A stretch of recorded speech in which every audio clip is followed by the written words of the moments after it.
রহমতুল্লাহ, কেমন আছেন?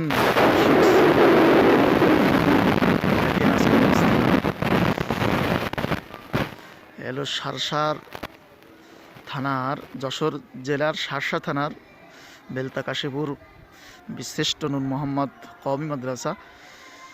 দেখেন আজকের অবস্থা। আজকে হলো 27/12/2025, রোজ শনিবার। দেখেন, মনে হয় যশোর জেলার সব থেকে ঠান্ডা, অর্থাৎ বর্তমান কম ডিগ্রি সেলসিয়াস চলতেছে বাংলাদেশের ভিতর। গতকাল দেখছিলাম খবরে 9 ডিগ্রি সেলসিয়াস, ফ্রিজিং, পুরা ফ্রিজিং অবস্থা। এত পরিমাণ কুয়াশা, যত দিন লম্বা হইতেছে তত বেশি কুয়াশা বাড়তেছে।